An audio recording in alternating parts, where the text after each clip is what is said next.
The UFC is back in the familiar confines of the UFC Apex facility in Las Vegas. It's for UFC Fight Night, the main event between Manel Kape and Asu Almabayev, number 8 versus number 6 in the flyweight division. And as always, myself, Bruno Komodo, and my partner Ian Parker will be breaking it down from a gambling perspective, hopefully putting a little bit more money in those pockets. And before we talk about this Fight Night card at the UFC Apex, we got to take a look back at how Ian did at the window in Seattle. And Ian, what is that famous saying? It's not how you start, it's how you finish, right? I think that sums up last weekend.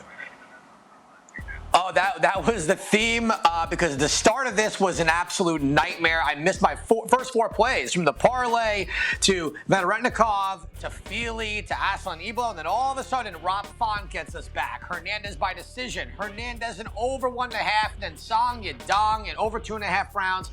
Parker's premium play, I believe, is 4-2 on the year, so that's staying strong. I will take the plus 2.5 units after starting that type of night. Let's go. Yeah, absolutely. And this new format that we're doing here in 2025 with the unit breakdown, a little bit of red on that card, but we hit the ones that mattered. And so it's a plus evening there in Seattle. We're looking for another one here in Las Vegas with Manel Kape and Asu Almabayev. Kape, he has got all of the raw potential talent in the world. I think that everybody has sort of felt that way during his run in the UFC. He's taken on an undefeated guy in Almabayev. He's been a little undisciplined at times. That's Kape. And so Almabayev, a little bit of a live dog here at plus 180. What do we feel about these odds at minus 220 and plus 180, Ian? Well, look, if you were to take the odds away, I would say Manel Kape, should win this fight. But obviously, it's betting, so we got to discuss this part of it. So for me, what I'm going to do is, and I've been leaning on this a lot, I'm going to go with Manel Kape in over 1.5 rounds. He's got to stop the takedowns here. He is the much better striker. And to your point, I love how you really brought this up, the discipline here. Because once he got his discipline, and we saw in that last fight against Bruno Silva, the weight wasn't an issue. His cardio was good, stuffing takedowns. He is one, if not the best striker in the division, just from a kickboxing standpoint. He's got good takedown defense. And for Asu Almabayev, if he can't get this fight down and hold him down for at least 3 rounds, I don't think he wins this fight. He's guy's got good durability. We've seen it. But for me, Brett, and I'm going to make this my premium play, and this is just by coincidence. The main event has kind of played into that role with the betting. I do think Kape should be a much heavier favorite here. I understand that everyone who's on Asu is assuming he's just going to be able to take Kape down. But Kape is such a good athlete, too. He's got the right team behind him. I just can't see him getting ragdolled for 3 rounds. I think this fight stays on the feet where he will be at his best. Give me Kape in over 1.5 rounds. Let's hit back-to-back weeks of the premium play.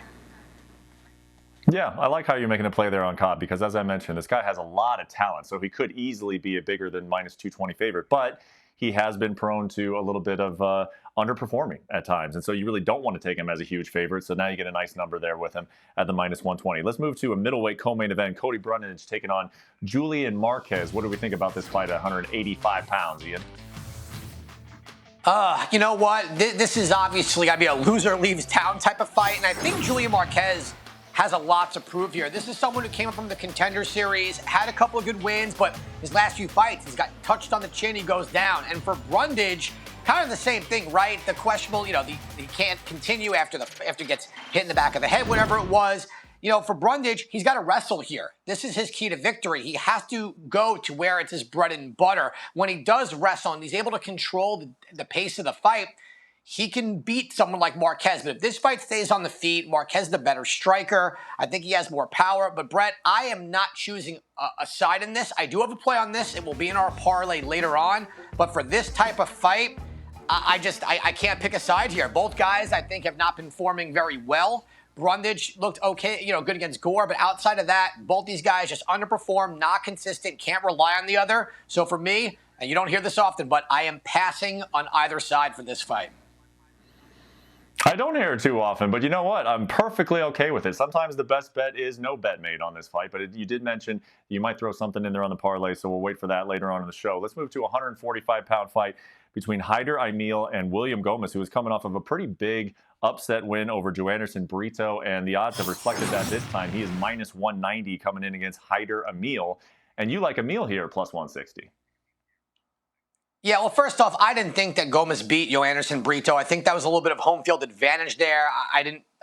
Sorry, maybe, and I think we're getting, to your point, the value on that because of the win.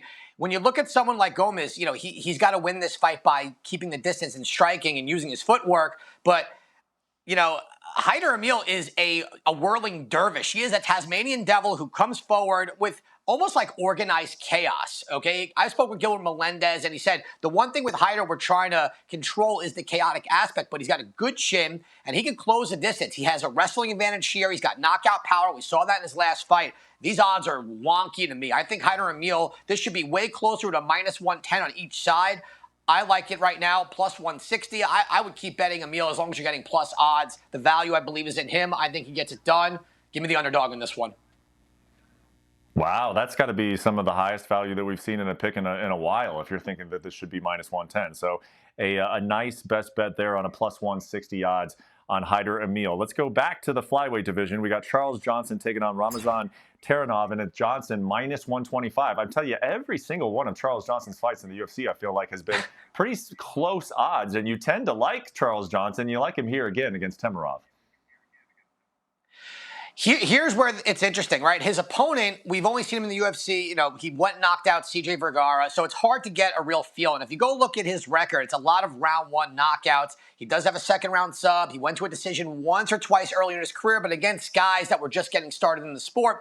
Johnson's fought very solid competition, had some good wars, has shown great durability, has never been knocked out. Now, I loved him when he was plus money. This line has flipped quite a bit. So for me, I am going to take a shot on Charles Johnson here. As long as he can get out of that first round and not even get a 10-8 against him, I think he wins this fight. I think on the feet, striking, better technical striker. I don't think he's going to carry the power as his opponent here. He's also got a wrestling to fall back on if he needs to, but let's be real, he's not going to do that. He's probably going to use his jab, and I think he's going to drag this one as far as he can into deep waters. That'll play into his favor. I like this number here. Any higher, I would probably sit back and wait, but I'll take Charles Johnson for 1 unit at this number.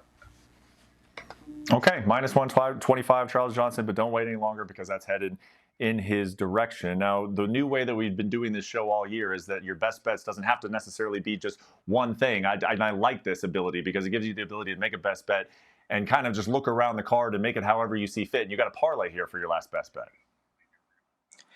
I do, and I got Esteban Ribovic and John Castaneda. The reason why I decided to put them together was because Castaneda's number is a little bit high going against De Silva Andrade, who is a durable fighter. But Castaneda, number one, youth is on his side, well-rounded fighter, and as long as he doesn't get caught early, he should win that one. And if you want to take a stab at a prop, probably by decision here. For Esteban Ribovic, we just saw in his last fight against Daniel Sahuber, the durability, the cardio, the striking's there, and he's got a very underrated ground game against someone in Hakaras who is no ground game once he's taken down. So instead of taking a risk on him winning by, over 1.5 rounds, I'm going to put these two together and get a very solid line between the two. Both guys are 2-1 favorites. Put them together, get a manageable number, and I'm going to make that as a 3-unit best bet here.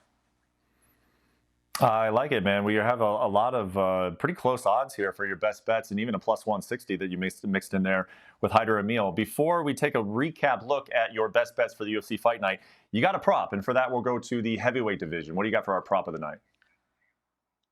Look, I respect Austin Lane as a fighter, but whenever someone's fighting him, I have no problem taking a knockout prop, especially with a guy in Pinto who has a lot of those. And we've also seen this guy, if you take a look at his previous fights, he's actually gone the distance before. So my cardio is not concerned there for him. Lane has taken guys down in round one. We saw it against Denise. We saw it against Tafa. Round two came back, knocked him out. So at minus 150, I'm going to take Pinto to knock out Austin Lane as my prop of the night.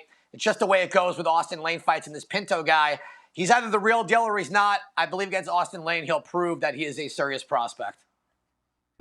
All right, so we are risking half a unit on the prop of the night, and then to look back over our UFC Fight Night best bets for Kape versus Almabayev. You got the Parker's premium play, 5 units at minus 120, Kape in over 1.5 rounds. You've got the parlay, the 2-leg parlay. That's our 3-unit bet at minus 128. The plus money underdog pick on Haider Emil, that is our best bet number 2, and that is 1 unit, and then Charles Johnson rounding it out. Now, make sure you're paying attention to this. You can bet however you want, obviously, but these are sort of the votes of confidence there by Parker. His number 1 most confident pick of the night, Manel Kape over 1.5 rounds. And from there, we will head on to the long shot parlay for this UFC Fight Night at the Apex. What do you got on a long shot parlay, and what is the payout this weekend? Yeah, let's have a little fun here. JJ Aldrich against Andrea Lee. Lee's lost about 4 in a row. Aldrich, if the fight keeps standing, much better striker. I got her to win by decision. Castaneda, who's in the best bet parlay here, same thing, by decision. We got Marisol. Listen, this guy is going to ragdoll Ramos. I think he gets it done inside the distance, and I think he gets it done by KO TKO. And last but not least, Julie Marquez. If he's going to beat Cody Brundage, it's going to be by knockout. Put those together. Oh, that's a nice long shot parlay if it hits. That is a nice number. And you have a parlay as one of your best bets. So maybe people wondering, is that Parker's parlay? No, of course not. We still got Parker's parlay this weekend. What is on Parker's parlay for UFC Fight Night? Now, look, transparently, Parker's parlay has not been so great this year. And last week, missed it by one leg. Yeah, we missed a long shot by one leg. So I'm hoping to get it back. I'm going chalky, and I am as honest about it at plus 180. Give me Brundage and Marquez coming in to not go the distance. Danny Barlow, Chepe Marisol, and Danny Silva all to win the money line at plus 180. If you want to take one out, I get it. But that co-main event, Marquez has never even seen the last bell at the end of a fight. So we're going to go there, hoping to get back on track with Parker's parlay this week. I like it, man. Good stuff on a card that, let's be frank, does not have a lot of name value on it. Good job going up and down that card, finding us a lot of plays for this weekend. Next weekend, we're going to get the big names. UFC 313 is going to be staying right here in Las Vegas at the T-Mobile Arena. Ian will be in Las Vegas alongside with me for that edition of the Best Bets. So make sure you tune in. Enjoy UFC Fight Night this weekend, and we will see you next week in Las Vegas. Take care.